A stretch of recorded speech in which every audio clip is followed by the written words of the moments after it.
Chhattisgarh news 18 आप देख रहे हैं और आपके साथ मैं हूं अंशिका पाठक। ये महा कवरेज लगातार जारी है। नमस्कार, मैं हूं आशीष त्रिपाठी आपके साथ। छत्तीसगढ़ विधानसभा चुनाव 2023 के पहले चरण का मतदान शुरू हो चुका है और यह मतदान शाम 3 बजे, दोपहर 3 बजे और शाम 5 बजे तक चलेगा। दो अलग अलग समय पर यह मतदान कराया जा रहा है और इस बार का मतदान किस लिए है खास, यह भी बताएंगे आपको। वोटिंग परसेंटेज कितनी रही, कहां पर और क्या कुछ परिस्थितियां हैं, यह भी आपको बताएंगे। कहां हुआ आईईडी ब्लास्ट, ये भी दिखाएंगे आपको। डिटेल्स पहुंचाएंगे आप तक, हर ताजा खबर, ताजा अपडेट आप तक पहुंचाएंगे। बड़े नेता कहां से चुनाव लड़ रहे हैं ये आपको बताते चलेंगे। दरअसल लोकतंत्र के महापर्व विधानसभा चुनाव 2023 को लेकर हर अपडेट आप तक हम पहुंचा रहे हैं। फिलहाल आपको बता दें, अब तक जो दिन भर, अब तक जो 2-3 घंटे में अब घटा है, 6 बजे से लेकर अब तक की जो घटनाएं हैं, बड़ी घटनाओं पर अगर सरसरी तौर पर नजर डालें तो विधानसभा चुनाव 2023 छत्तीसगढ़ के पहले चरण के लिए मतदान हो रहा है। बस्तर संभाग और दुर्ग संभाग की क्रमशः 12 और 8 विधानसभा सीटों पर मतदान हो रहा है। राजनांदगांव जैसी एक बड़ी सीट इस बार दांव पर बड़े दिग्गजों की साख लगी हुई है। बिल्कुल, कई बड़े चेहरे ऐसे हैं जिनके लिए हम देखेंगे कि तमाम वोटर्स क्या सोचते हैं। आज वोट किसके पाले में सबसे ज्यादा डाले जाएंगे और सबसे बड़ी बात, लोकतंत्र का ये महापर्व है और इस खास मौके पर वोटर्स अपने अधिकार का इस्तेमाल करेंगे। और सुबह से ही, क्योंकि कई ऐसी सीटें हैं जहां पर वोट डालनी शुरू हो गई है, 6 बजे से ही, 7 बजे से ही लगभग बताया जा रहा है कि वोटों की शुरुआत हो चुकी है 10 सीटों पर। और 10 की अगर हम बात करें तो यहां पर 8 बजे से शुरू होंगे मतदान। आपको ग्राफिक्स के जरिए दिखाते हैं कुछ ऐसे समीकरण, कुछ ऐसे चेहरे आपको दिखाएंगे हम, जिसके जरिए आप ये समझेंगे कि आज कहां कहां किसके बीच जबरदस्त मुकाबला आप देखेंगे। क्योंकि ये महा कवरेज है आशीष, और ऐसे में आज क्योंकि 20 सीटों पर पहले चरण में मतदान होगा, वोटर सुबह से ही पहुंचने शुरू हो गए हैं। तो ये जो एक ड्रोन के माध्यम से ग्राफिक हम आपको दिखा रहे हैं, कितना मतदान हुआ 2018 में कांकेर क्षेत्र में, ये 79.2% मतदान का आंकड़ा ड्रोन के माध्यम से। ऐसे ही दिलचस्प ग्राफिक्स अंशिका हम अपने दर्शकों को दिखाते रहेंगे। ये ड्रोन के माध्यम से वो आंकड़ा दिखा रहे हैं, वो मत प्रतिशत दिखा रहे हैं जो 2018 में रहा। कितना मतदान उस वक्त हुआ था, ये कांकेर की हम आपको स्थिति दिखा रहे हैं। उस वक्त लगभग 80% मतदान ये हुआ था। ठीक है, देखिए अब नारायणपुर की अगर हम बात करें तो नारायणपुर में 2018 में कितना प्रतिशत मतदान हुआ ये भी देख लीजिए। 75% वोटिंग हुई थी नारायणपुर में। क्या इस बार ये रिकॉर्ड टूटेगा, ये सबसे बड़ा सवाल है। और आपको सीधे हम छत्तीसगढ़ ही ले आए हैं। छत्तीसगढ़ से ही आप देखिए कि 2018 में कितने प्रतिशत वोटिंग हुए। बिल्कुल, और ये जो एक और आंकड़ा हम अपने दर्शकों को ड्रोन के माध्यम से दिखा रहे हैं, ये पंडरिया विधानसभा का है, जो कि 77.8% उस वक्त मतदान हुआ था 2018 में। क्योंकि 2018 और 2023 की परिस्थितियां कितनी बदली हैं, ये जानने के लिए 2018 के आंकड़े जानना बहुत जरूरी है। बिल्कुल, और पंडरिया के बाद अगर हम बात करें इस बार अन्य विधानसभा की, कवर्धा की अगर बात करें, जो कि चर्चा में इस बार बहुत ज्यादा रहा है, 82.5% 2018 में इतने प्रतिशत मतदान हुआ था। वोटर्स काफी ज्यादा यहाँ पर जागरूक नजर आए, लेकिन इस बार भी जागरूक है या नहीं ये देखना जरूरी होगा। और अब अंशिका, ये वो सीट जहां पर आज वोट कास्ट हो रहे हैं, राजनांदगांव की सबसे high profile seat, Raman Singh यहां से विधानसभा का चुनाव लड़ रहे हैं। यहां 78.9% मतदान हुआ था और छत्तीसगढ़ की यह हाई प्रोफाइल सीट मानी जाती है। मुख्यमंत्री रहे रमन सिंह की विधानसभा। बिल्कुल, और आप बात करेंगे खैरागढ़ की। खैरागढ़ में कितने प्रतिशत मतदान हुए थे 2018 में? 84.5%। आप देखिए बहुत ज्यादा वोटरों ने पार्टिसिपेट किया था। और अब बात अगली सीट की, मौला मानपुर से हम अपने दर्शकों को 2018 का वो आंकड़ा जरूर दिखाएंगे ड्रोन के माध्यम से। 80.3% मतदान अंशिका यहां पर हुआ था 2018 के विधानसभा चुनाव में। यहां पर जनता ने जनादेश दिया था 80% से ज्यादा। बिल्कुल, और अब बात करें अगर खुज्जी की, तो खुज्जी में भी देखिए 84.8% खुज्जी में 2018 में इतने प्रतिशत वोट डाले गए थे। और इस बार क्या ये रिकॉर्ड टूटेगा, ये सबसे बड़ा सवाल है। कई बड़े चेहरे इस बार चुनावी मैदान में पहले चरण में। आशीष, डोंगरगढ़ से ड्रोन आ गया है, क्या है वोटिंग परसेंटेज 2018 का? 85.4%। डोंगरगांव की जनता ने 2018 में जनादेश जो दिया था, ये उसका प्रतिशत है 85.4। अब डोंगरगांव के बाद अगर हम बात करें दंतेवाड़ा की, तो दंतेवाड़ा भी काफी हाई प्रोफाइल सीट है। यहां पर भी देखिए 60.6% वोट डाले गए थे। इस बार देखना होगा कि यहां के वोटर्स कितने ज्यादा जागरूक हैं। दंतेवाड़ा नक्सल प्रभावित क्षेत्र 60% मतदान यहां पर हुआ था।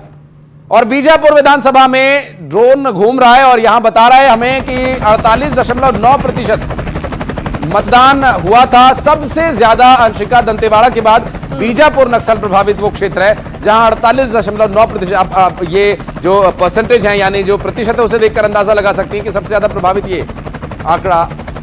बिल्कुल। और अब अगर अगली सीट की बात करें तो ये डोंगरगढ़, जैसा कि हमने आपको पहले बताया था अन्य सीटों के बारे में, अब डोंगरगढ़ की बात है तो 82.7%। 2018 में कितने प्रतिशत मतदान हुआ था यहाँ पर लगातार बता रहे हैं। भानु प्रतापपुर विधानसभा में ड्रोन घूमता हुआ पहुंच गया है और बता रहे हैं 2018 का आंकड़ा 77.6%। आपको बता दें कि 77.6% भानु प्रतापपुर का आंकड़ा परसेंटेज 2018 विधानसभा चुनाव। बिल्कुल। और लगातार बैक टू बैक देखिए, अब आपको बताते हैं यहाँ अंतागढ़, जहां मुख्यमंत्री योगी आदित्यनाथ उत्तर प्रदेश के आए थे और उन्होंने प्रचार प्रसार भी किया था। 75.2% यहाँ का वोट परसेंटेज रहा। इसी तरह तमाम ऐसी सीटें हैं जहां के लगातार आपको बता रहे हैं कि 2018 में कितने प्रतिशत मतदान हुए। बिल्कुल। और ड्रोन घूमता हुआ अब पहुंचा है इस वक्त जगदलपुर विधानसभा में। यहां भी नक्सल प्रभाव जरूर देखने को मिलता है, लेकिन 2018 में 78.9% बहुत ज्यादा सुरक्षा के बीच यहां मतदान हुआ था 2018 में भी, और इस बार भी उसी तरह की चाक चौबंद व्यवस्था, त्रिस्तरीय सुरक्षा की गई है। बिल्कुल। और अब हम बात करेंगे कोटा की, जो नक्सल प्रभावित इलाका है, और यहां पर भी 55.3% वोट प्रतिशत जो यहां के रहे 2018 के, वो आपको दिखा रहे हैं। तमाम वो सीटें सबसे पहले आप एमपीसीजी की टेलीविजन स्क्रीन पर देखेंगे, न्यूज 18 के हर जगह के हम 2018 के नतीजे। चित्रकूट से जो ड्रोन घूमता हुआ आया वो बता रहा है कि 80.7% अंशिका यहां पर मतदान हुआ था 2018 में। बिल्कुल। 2018 में इसके अलावा अन्य सीट की अगर हम बात करें तो केशकाल की 81.9% वोट प्रतिशत यहां का रहा था छत्तीसगढ़ में। कोंडागांव से मत प्रतिशत क्या रहा 2018 का, ये आपको बता दें 83.7% मतदान उस वक्त हुआ था 2018 में जब यहां पर वोट डाले गए थे, मतदान किया गया था छत्तीसगढ़ में। आगे और क्या कुछ है ड्रोन बता रहे हैं, ये भी दिखाएंगे आपको। बिल्कुल। कोंडागांव के बाद अगर हम बात करें और भी तमाम अन्य जगहों की, तो आपको एक एक कर दिखाएंगे कि कहां पर 2018 में सबसे ज्यादा वोट प्रतिशत रहा। इस बीच कवासी लखमा क्या कुछ कह रहे हैं, सुनिए।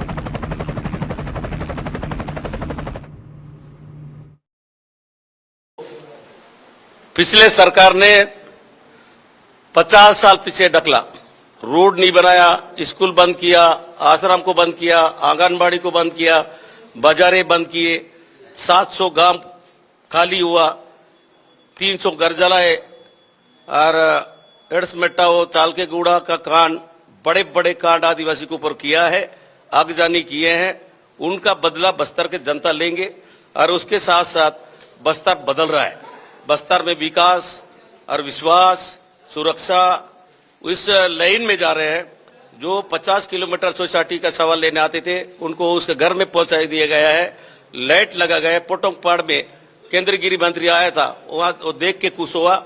उस जैसा गांव अंदौरी तेलंगाना के पास का गांव में लाइट पहुंच गया, रोड पहुंच गया, सवाल पहुंच गया, स्कूल चल रहा है, जो बंद स्कूल है सबको खोल दिए। राशन कार्ड नहीं बना था, राशन कार्ड बना, आधार कार्ड नहीं था, आधार कार्ड बना, वन जंगल जमीन का पट्टा नहीं मिलता था, पट्टा माला, और तुम्हारा पेंशन नहीं मिलता था, वो मिल रहा है। इसलिए आज हमारा घोषणा पत्र में लिखा हुआ है 6000 तेंदुपत्ता को मिलेगा और 3200 दान। तो कवासी लखमा को आप सुन रहे थे, और चूंकि जिस तरह से कवासी लखमा बोल रहे हैं, पता नहीं अंशिका ये इस वक्त चूंकि मॉडल कोड ऑफ कंडक्ट लागू, इस तरह की बातें वो कर सकते हैं नहीं, बहरहाल चुनाव आयोग इसे देखेगा। लेकिन हम जो आंकड़े हैं वो अपने दर्शकों तक पहुंचाएंगे। वो ड्रोन्स जो चल रहे थे वो एक बार फिर से लौट कर आएंगे और आंकड़ों को, मुद्दे क्या क्या है इस बार आपको यह भी दिखा देते हैं कि क्या क्या मुद्दे। महंगाई, जिसको लेकर लगातार हमने आरोप और प्रत्यारोप के दौर देखे छत्तीसगढ़ में। आशीष, आदिवासी मुद्दा है, भ्रष्टाचार मुद्दा है, इस बार के चुनाव में शराबबंदी मुद्दा है जो कि पिछली बार भी था, ऑनलाइन सट्टा एक बड़ा मुद्दा है। बिल्कुल। और इसी के लिए महादेव ऐप को भी बैन किया गया। कानून व्यवस्था एक मुद्दा है, विकास एक मुद्दा है, और बात करें तो किसान मुद्दा है। यहां पर छत्तीसगढ़ में धान भी बहुत बड़ा मुद्दा है। जातिगत जनगणना भी काफी ज्यादा सुर्खियों में रहा इस बार। आशीष, बिल्कुल। और धान का कटोरा कहा जाता है अंशिका छत्तीसगढ़ को, और धान के इस कटोरे में धान बढ़ा है, घटा है, धान उगाने वाले अन्नदाता किसानों की क्या परिस्थितियां हैं, वो भी एक बड़ा मुद्दा है।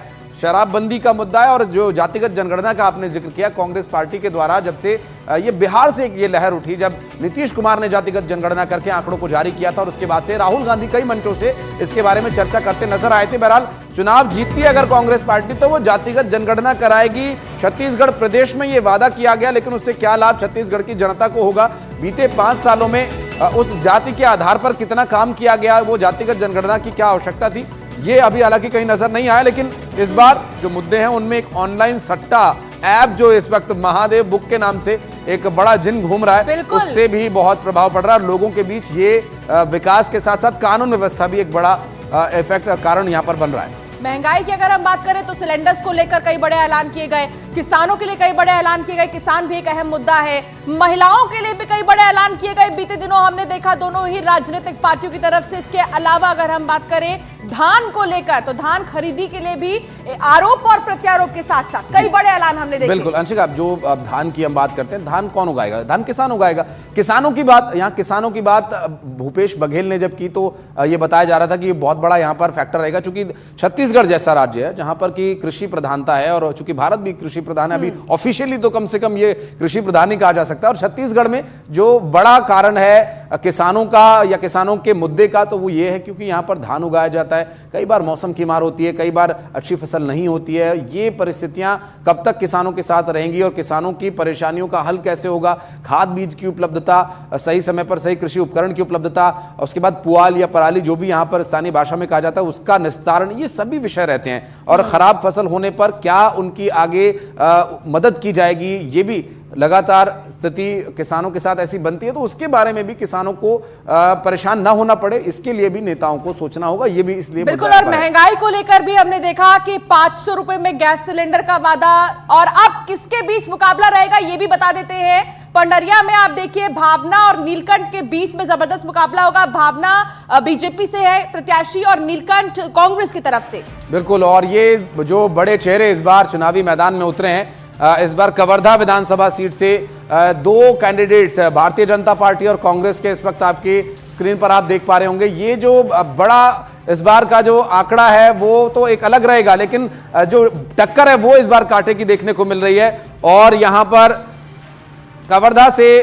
पंडरिया से 2 हमने आपको सीट से दिखाए कि किन किन के बीच सीधी टक्कर है, और लेकिन आगे क्या कुछ रहेगी वो भी स्थिति आपको बताएंगे। मुद्दे क्या रहेंगे, कितना परसेंटेज हुआ है, और पिछली बार के आंकड़े, इस बार की जनता किस तरह से जनादेश देने के लिए मतदान केंद्रों तक पहुंच रही है, और किन किन दिग्गजों की साख दांव पर लगी हुई है, और किन किन ने अब तक वोट डाले, कितना मत प्रतिशत अब तक हो चुका है। ये सभी जो अपडेट्स हैं लगातार हम आप तक पहुंचाते रहेंगे, क्योंकि महाकवरेज दिन भर आज न्यूज 18 मध्य प्रदेश छत्तीसगढ़ पर आप देख सकेंगे। इस वक्त 2018 के बाद 2023 का जो ये विधानसभा का चुनाव है, दिलचस्प इसलिए भी होगा 2018 के मुकाबले 2023 में क्या बदलाव है, क्या यहां पर दिलचस्प चीजें हैं, वो भी हम आपको बताएंगे। इसलिए 2018 के भी बीच बीच में खिड़की में झांकते रहेंगे कि वहां पर क्या हुआ था और आज क्या हो रहा है। 3 तारीख को जब रिजल्ट आएगा, हमारे टेलीविजन स्क्रीन के दोनों तरफ यहां पर दर्शक देख पा रहे हैं कि छत्तीसगढ़ के रण में नक्सल प्रभावित सीट कौन कौन सी हैं, तो दूसरी तरफ वो बड़े चेहरे आज जिनकी साख दांव पर लगेगी। तो इसके अलावा जिन लोगों ने वोट डाल दिए हैं वो अपनी सेल्फी भी भेज सकते हैं, न्यूज 18 से शेयर कर सकते हैं। व्हाट्सएप नंबर हम फ्लैश कर रहे हैं। लोकतंत्र के पर्व में अपना योगदान वो दे सकते हैं, वोटिंग के बाद वो अपनी सेल्फी भेज सकते हैं। तो देखिए, चाहे रमन हो या भूपेश बघेल हो या कोई अन्य चेहरा क्यों ना हो, इस बार काफी ज्यादा चर्चा में हर चेहरे रहे हैं। छत्तीसगढ़ के पहले चरण में 20 सीटों पर आज वोट डाले जाएंगे और फिर कुछ सीटों पर तो वोटिंग शुरू भी हो गई है, बाकी जगहों पर भी शुरू हो गई है। 8 बज चुके हैं क्योंकि बाकी 10 सीटों पर भी वोटिंग शुरू हो चुकी है, यानी कि अब 20 सीटों पर लगातार वोट डाले जा रहे हैं। सुरक्षा के चाक चौबंद इंतजाम है। अभिषेक शुक्ला हमारे साथ जुड़ गए हैं, डिप्टी एडिटर है। अभिषेक, इस वक्त वहां पर किस तरह की हलचल है और वो 20 सीटें जो डिसाइड करती है कि किसके बनेगी सरकार? बिल्कुल, देखिए ये 20 सीटें बहुत अहम है। पहले चरण में बस्तर की 12 और राजनांदगांव की जो है 8 सीटें हैं जहां पर ये आज मतदान हो रहा है। सत्ता की चाबी कहा जाता है और इसलिए भी कहा जाता है कि एक मुश्त यहाँ पर एक वोटिंग होती रही है। छत्तीसगढ़ में अगर हम देखें सबसे ज़्यादा वोटिंग का प्रतिशत रहा है तो बस्तर संभाग में ही देखने को मिलता रहा है। 80% से ऊपर यहाँ पर मतदान रहा है। और आप सुबह से तस्वीर भी देख रहे होंगे, वो इलाका आदिवासी इलाका है जहाँ सुबह 6 बजे से लंबी लंबी कतारें लग जाती है। तो आप समझ सकते हैं कि नक्सल प्रभावित होने के बाद भी लोग अपने वोटिंग को लेकर कितने अवेयर हैं। वो खाना पीना बाद में बनाते हैं और सबसे पहले वोटिंग करने जाते हैं। वहाँ का एक सिस्टम होता है, सबसे पहले घर की महिलाएं और बुजुर्गों को वोटिंग करने जाने दिया जाता है। जब वो वोटिंग कर लेते हैं उसके बाद फिर जो मध्यम वर्ग के हैं, जो अधेड़ हैं वो कहा जाए, वो वोटिंग करते हैं और आखिरी में युवा वोटिंग करते हैं। तो गाँव का एक सिस्टम बना हुआ है, उसी सिस्टम के आधार पर ये वोटिंग यहाँ पर होती रही है। और बस्तर की अगर हम बात करें, नक्सल प्रभावित इलाका है, आदिवासी इलाका है और इस बार चुनाव में खासा सेंट्रलाइज्ड रहा है कि किस तरीके से आदिवासी को अपने पक्ष में किया जाए। आदिवासियों को लेकर तमाम तरह की बातें हुई, उनके उत्थान की बातें हुई, रैलियां हुई। लेकिन सबसे खास बात मैं आप लोग को बता दूं कि इन आदिवासी इलाकों में जो छत्तीसगढ़ के बाहर एक परसेप्शन बना हुआ है कि सबसे बड़ा मुद्दा नक्सलवाद है, तो नहीं है। वहाँ के लोग भी आम जैसी ही उम्मीदें रखते हैं। जब टीम हमारी पहुंची, लोगों से बात की जाती है, तो वहाँ के लोगों की भी उम्मीदें हैं कि रोजगार अच्छा हो, सड़क उनके आसपास अच्छी हो और सबसे बड़ी बात वहाँ के लोग कहते हैं कि नेटवर्क बहुत अच्छा हो, उनको मोबाइल के टावर ज़रूर चाहिए होते हैं। ये एक बड़ी डिमांड वहाँ के यूथ में होती है। और वहाँ के जो अधिकारी भी बताते हैं, जो 5 साल वहाँ जाते हैं इंटीरियर इलाकों में, वहाँ सबसे बड़ी डिमांड जो होती है वो होती है कि नेटवर्क बहुत अच्छा होना चाहिए। मोबाइल क्योंकि अब घर घर में मौजूद है, छोटे से छोटे रिमोट एरिया में मोबाइल काम करता है और लोग चाहते हैं कनेक्टिविटी बहुत अच्छी हो। तो आप समझ सकते हैं कि अगर कनेक्टिविटी वहाँ का युवा चाह रहा है या वहाँ के लोग चाह रहे हैं तो नारायणपुर या कोंटा, जो कि सबसे अंतिम इलाका छत्तीसगढ़ का माना जाता है, वो दिल्ली तक की खबरें या देश भर की तमाम गतिविधियों की खबरें उस तक पहुंच रही हैं। तो वो बहुत अवेयर है। और आज के युग में अभिषेक ये स्वाभाविक भी है कि गांव का भी कोई व्यक्ति अगर है तो उसे इस तरह की इंफॉर्मेशन, इस तरह की सूचना, समाचार मिलते रहे, इसके लिए वो जरूरी उनकी मांग है। लेकिन आपसे कुछ और चीजें मैं समझना चाहूंगा। मसलन आपने जिक्र किया नेटवर्क का, आपने जिक्र किया सड़कों का, ये सारी चीजें विकास के मुद्दे में आ जाती हैं। तो हम मुद्दों की तरफ ही आगे बढ़ते हैं, क्योंकि वोट परसेंटेज जो बीच बीच में आता रहेगा हम दिखाते रहेंगे, रिएक्शंस भी दिखाते रहेंगे। लेकिन आपसे हम समझना चाहेंगे, लंबा समय आपने बिताया छत्तीसगढ़ की राजनीति को देखा बहुत नजदीक से, कई चुनाव आपने कवर किए। 2023 और 2018 के बीच का अंतर आपसे समझेंगे। लेकिन अभी जो एक प्रश्न मेरा वो ये रहेगा कि मुद्दों में अगर बात करें तो महंगाई बहुत ज्यादा प्रभावित है, लेकिन सबसे ज्यादा बड़ा जो मुद्दा मुझे निजी तौर पर समझ में आता है वो किसानों का मुद्दा है। और इस बार किसान और धान दोनों ही कनेक्ट हैं, एक दूसरे के पूरक हैं। धान है तो किसान है, किसान है तो धान है, दोनों में समस्याएं आ रही। किसानों की आम जिंदगी बेहतर हो नहीं पा रही है, धान अच्छे से निस्तारित हो नहीं पा रहा है। क्या ये वोटर्स के मन में चल रहा है इस बार वोट डालने से पहले? जी देखिए, किसान बहुत अहम है और किसान बहुत अहम पिछले 5 साल में भी रहे हैं। 2018 में कांग्रेस सरकार को जो बम्पर बहुमत मिला था, उसकी एक सबसे बड़ी वजह रही थी किसान को लेकर उनका किया हुआ वादा, चाहे कर्ज माफी हो, चाहे समर्थन मूल्य हो। और पिछली बार बीजेपी बोनस देने में फेल हो गई थी, ये एक बड़ा मुद्दा बना था, इसलिए कांग्रेस को यहाँ पर एक बड़ा फायदा मिला। और 5 साल जो राजनीति का केंद्र भी रहा है वो किसान ही रहा है छत्तीसगढ़ में, क्योंकि धान खरीदी कब की जाए, धान कितना खरीदा जाए, धान को बोनस के तौर पे देने में भी केंद्र और राज्य में बहुत टक्कर सी नौबत यहाँ पर आई। और आखिरकार कई सारी न्याय योजना राज्य सरकार ने लॉन्च की और फिर उसे उस तरीके से देने की कोशिश की। इस बार भी मैनिफेस्टो में आपने देखा, कर्ज माफी से लेकर समर्थन मूल्य से लेकर बहुत सारे बोनस देने के भी वादे यहाँ पर राजनीतिक दलों ने किए हैं। तो किसान फोकस में है, इसमें कोई शक नहीं है। लेकिन सबसे अहम बात बता दूं आशीष की, ये जो 20 सीटों पे आज मतदान हो रहा है, बस्तर की 12 सीटों की अगर मैं बात करूं तो वहां के मुद्दे अलग है। वहां खेती किसानी से ज़्यादा आदिवासी वहां पर रहते हैं, तो वनोपज जो है, जो जंगलों में वनोपज होते हैं, वो एक बड़ा मुद्दा है, जिसको लेकर भी तमाम वादे दोनों ही दलों ने यहाँ पर किए हुए हैं। तो आदिवासियों के मुद्दे बिल्कुल अलग वहाँ पर हैं। उनको उनके अपने अधिकार की बात बहुत अहम लगती है, उनको रोजगार की बात अहम लगती है, उनके जो वनोपज है उनकी बात अगर की जाए वो उनके लिए ज़्यादा इम्पोर्टेंट है, या फिर जो महिला समूह वहाँ पर काम कर रहे हैं उनके लिए ये तमाम चीज़ें बहुत इम्पोर्टेंट है। अभिषेक, जाति जनगणना को लेकर भी की बात हम करें, जाति जनगणना को लेकर भी काफी ज्यादा चर्चा रही बीते दिनों, और ये भी एक बड़ा फैक्टर हो सकते हैं इस बार। देखिए, जातिगत जनगणना निश्चित रूप से बहुत अहम है, लेकिन बस्तर की अगर 12 सीटों की बात करूं तो वहां पर जातिगत जनगणना बहुत अहम नहीं, क्योंकि आदिवासियों का अपना एक अलग ट्रेडिशन होता है, अलग उनकी एक परंपरा होती है। तो वहां पर आदिवासी बहुल इलाका है, तो वहां पर ये फैक्टर्स बहुत ज़्यादा काम नहीं करते, क्योंकि बस्तर की अगर बात करूं तो सिर्फ जगदलपुर सामान्य सीट है, बाकी सभी रिजर्व सीट है। तो इससे आप समझ सकते हैं कि वहाँ आदिवासी बहुलता है और आदिवासियों को फोकस में रखकर ही तमाम योजनाएं भी लागू की जाती है। इसलिए छत्तीसगढ़ का एक हिस्सा अलग तरफ और आदिवासी बहुल बस्तर एक तरफ, वहाँ के मुद्दे बिल्कुल अलग होते हैं, वहाँ की सोच बिल्कुल अलग होती है। इसलिए राजनीतिक दलों का फोकस भी वहाँ पर बिल्कुल अलग तरीके से होता है, वहाँ की सियासत भी बिल्कुल अलग तरीके से चलती है।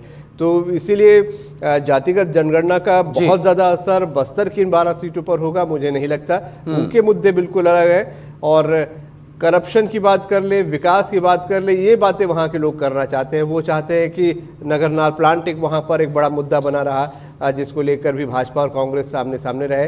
तो जब भी कोई राजनीतिक दल वहाँ जाता है, चाहे भाजपा का हो, कांग्रेस का हो, या फिर सीपीआई की भी मौजूदगी वहाँ पर है, तो वहाँ के मुद्दे ही बिल्कुल अलग होते हैं। वो आदिवासी वनोपज की बात करता है, नगरनार प्लांट की बात करता है, वहाँ के एजुकेशन की बात करता है, नक्सलवाद वहाँ के लोगों के लिए, क्योंकि एक रोजमर्रा का जीवन शैली में बातों पर जब चर्चा होती है फिलहाल बहुत बड़ा जी, इन बातों पर जब चर्चा होती है, जिसमें जातिगत जनगणना पर बात हो रही है, और फिर आपने जिन कोर बातों का जिक्र किया जिसका हमेशा वहाँ के आदिवासी जिक्र करते हैं, उससे जुड़ने की कोशिश भी करते हैं, लेकिन ये मुझे लगता है कि उन क्षेत्रों में ज़्यादा प्रभावी होते हैं जहाँ पर लोग बाहर से आकर बसते हैं, कि वहाँ पर किस जाति के कितने लोग बसे हुए, या बहुत ज़्यादा विविधता वहाँ पर अगर जाति को देखने को मिलती है। लेकिन जिन 20 सीटों की आज हम बात कर रहे हैं, वहाँ पर आदिवासी ज़्यादा हैं, वो उनका आपने जो सिस्टम बताया वो अलग सा एक सिस्टम है, तो वहाँ पर इन बातों का बहुत ज़्यादा प्रभाव नहीं पड़ता। लेकिन एक पार्टी जो जातिगत जनगणना का बार बार जिक्र कर रही है, छत्तीसगढ़ में बहुत ज्यादा प्रभावी वो नजर नहीं आता, फिर भी उसके बारे में चर्चा हो रही है। उससे क्या लाभ जनता को होगा, यह अभी तक स्पष्ट नहीं हो पाया। जी देखिए, ओबीसी फैक्टर एक बड़ा मुद्दा बना हुआ है। जैसे हम चर्चा कर रहे हैं कि किसान एक पूरे देश भर में बड़ा मुद्दा है, तो ओबीसी फैक्टर भी इस वक्त एक बड़ा मुद्दा बना हुआ है। और मुझे लगता है कि जातिगत जनगणना के पीछे यही एक फैक्टर है कि ओबीसी कितना है और बाकी जो जाति के लोग कितने हैं, ये बहुत अहम यहाँ पर बना हुआ है। इसीलिए राजनीतिक दल कुछ चाह रहे हैं कि जातिगत जनगणना भी हो जाए, और कुछ एक दल चाह रहे हैं कि जातिगत जनगणना को खुलकर नकार भी नहीं पा रहे हैं, लेकिन वो हाँ भी नहीं कर रहे हैं यहाँ पर, क्योंकि जातिगत जनगणना अगर सामने आती है तो उसके अपने नफ़ा नुकसान यहाँ पर हो सकते हैं। तो केंद्र में ओबीसी ही है। ओबीसी फैक्टर इस वक्त ना सिर्फ प्रदेश बल्कि कहा जाए पूरे देश में चल रहा है, सभी जगह ये छाया हुआ है। और छत्तीसगढ़ में भी अगर मैं बात करूँ, जातिगत बहुत ज़्यादा जातिगत राजनीति छत्तीसगढ़ में होती नहीं है, लेकिन ओबीसी फैक्टर यहाँ भी हावी है। और सबसे ज़्यादा जो जनसंख्या है, जो वोटर्स हैं, वो भी ओबीसी की छत्तीसगढ़ में है। इसीलिए ये कहा जाए कि वोटर्स को ध्यान में रखकर भी ये तमाम सियासत होती है तो गलत नहीं होगा, क्योंकि वोटर्स को काउंट किया जाता है और छत्तीसगढ़ में भी वोटर्स ओबीसी की संख्या बहुत ज़्यादा है। इसलिए भी जातिगत जनगणना की जब चर्चा होती है तो ओबीसी ही उसके केंद्र में यहाँ पर होता है। लेकिन बस्तर की अगर मैं बात करूँ 20 सीटों की, तो बस्तर की 20 सीटों में अलग बिल्कुल मुद्दे हैं। हाँ, राजनांदगांव का जो बेल्ट है, राजनांदगांव, कवर्धा, पंडरिया, ये थोड़े मैदानी इलाके आते हैं। यहाँ पर आप किसानों वाले मुद्दों का जिक्र कर सकते हैं कुछ एक सीटों पर, जहाँ पर ये बहुत अहम हो सकते हैं। अभिषेक, बीते दिनों हमने देखा कि कुछ इलाके ऐसे हैं जहां पर वोटरों में नाराजगी थी कुछ मुद्दों को लेकर, जैसे कि आप मुद्दे गिना भी रहे थे, मूलभूत सुविधाएं, उनको लेकर नाराजगी थी। उन्होंने कहा कि हम चुनाव का बहिष्कार करेंगे। तो इस बार वोटर्स के पार्टिसिपेशन को लेकर क्या लगता है कि पिछले बार का रिकॉर्ड टूटेगा? देखिए, हर बार ये बातें आती है। कुछ एक खास क्षेत्र के लोग होते हैं जो कि नाराज़गी जताते हैं, और उनका हक होता है वो नाराज़गी जताते ज़रूर है, पर आखिरी में प्रशासन उनको मना लेता है। और छत्तीसगढ़ में सबसे ज़्यादा वोटिंग प्रतिशत बस्तर में ही होती रही है। बस्तर के लोग नाराज़गी जताते हैं, उनके अपनी नाराज़गी जताने के तरीके अलग होते हैं। लेकिन जो तस्वीरें दिखा रही है, आप देख रही है, तस्वीरें हर साल की हैं। सुबह 6 बजे से उत्साह के साथ वोटर्स वहां पर वोटिंग करने पहुंचता है। और इस बार भी जो मुझे अंदाज़ा लग रहा है कि तमाम विवादों और तमाम बहिष्कार के बाद भी बिल्कुल। और 80% जितना से जितना ऊपर आराम से छत्तीसगढ़ ये की वोटिंग जनता प्रतिशत जाएगा। और भोली भाली और सीधी सादी जनता है, लेकिन अपने कर्तव्य के प्रति वो हमेशा कर्तव्य परायणता दिखाती है और वोट डालने के लिए जाती है। आपने जिस नाराजगी का जिक्र किया वो बहुत स्वाभाविक है। अगर आपको सुविधाएं नहीं मिलेंगी तो आप नाराजगी जताएंगे ही। आप रहिएगा अभिषेक हमारे साथ, बातचीत करते रहेंगे, चर्चा करते रहेंगे हम आगे, और लगातार इस बड़ी महा कवरेज को लेकर हम बने हुए हैं। एक छोटे से ब्रेक के लिए हम यहां पर रुक रहे हैं। ब्रेक के बाद फौरन हाजिर होंगे, कहीं मत जाइएगा।